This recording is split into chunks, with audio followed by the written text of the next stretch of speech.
Oh, I am so sorry. It's fine. I'll come back later. Hallmark just can't quit When Calls the Heart. We're only 2 episodes into Season 12, and boom! Season 13 is already lurking in the shadows. Industry insiders are all but screaming, "It's happening!" And let's be honest, when has Hallmark ever let go of a good thing? This show has been a cozy, drama-filled escape since 2014, and it's not slowing down. Enough longing glances to power a whole season? You already know. With Season 12 unraveling its latest wave of emotions, Lucas moving on, Rosemary taking over the airwaves, and Elizabeth and Nathan dealing with Jack's secret, Season 13 is basically creeping in through the back door. So what's the deal? A Little Birdie, a January issue of Production Weekly, listed When Calls the Heart Season 13 alongside 3 other Hallmark projects. Now, Hallmark hasn't officially waved the green flag, but considering Netflix's Black Dove Season 2 and 3, Body Problem Season 2 were in that same issue, this leak is looking pretty legit. But also on the Hallmark slate, Chicken Sisters 2, because one round of chicken-based drama wasn't enough, True Justice 2, presumably even truer justice, and Haunted Harmony Mysteries Death in D Minor, which is just a ridiculously good title. Now, Season 13 details are about as clear as coal dust. We don't know what kind of heart-tugging, frontier-fueled drama is coming our way, but Season 12 is setting up plenty of loose ends to tie up. Will Elizabeth and Nathan finally figure things out? Will Rosemary's radio show turn into Hope Valley's first podcast? Will Little Jack get a storyline that doesn't involve just being adorable? We'll have to wait and see. As for Christmas specials, unclear, but considering we haven't had a spin-off since Season 8, it might be best to lower expectations. However, if there's one thing they nail every time, it's the emotional punch of family, heart, and community. And When Calls the Heart Season 12, Episode 11? Yeah, that was a gut punch. Elizabeth is the heart of Hope Valley. That's been clear from day one. But this episode? This was about the town proving it had her back when it mattered most. Little Jack's life was on the line, and Hope Valley wasn't about to let Elizabeth fight alone. Look, this episode was a roller coaster of emotions. A sick kid? That's already tough. But throw in the historical accuracy of a 1920s diabetes diagnosis, and it hits harder. Back then, insulin was basically science fiction. May stumbling across that research article?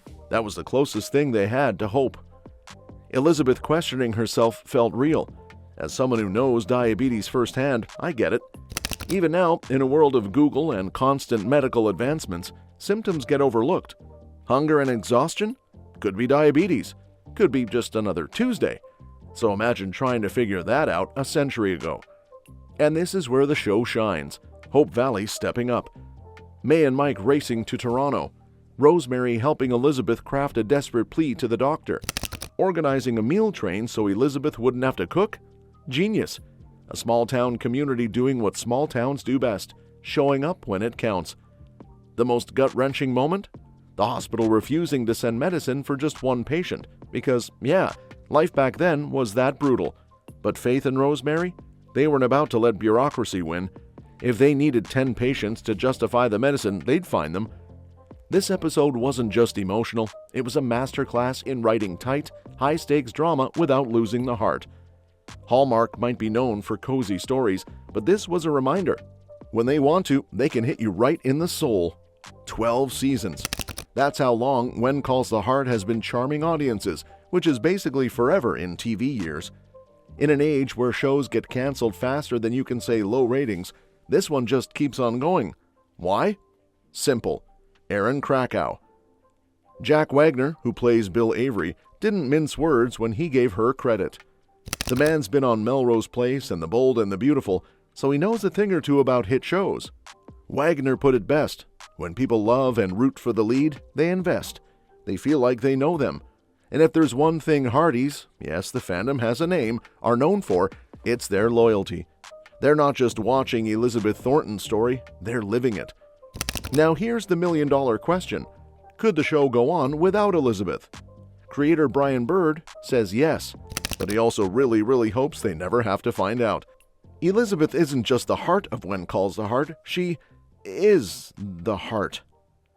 From spoiled city girl to beloved schoolteacher, from blushing bride to heartbroken widow, from single mom to romantic lead, again and again, She's the thread that ties the whole thing together.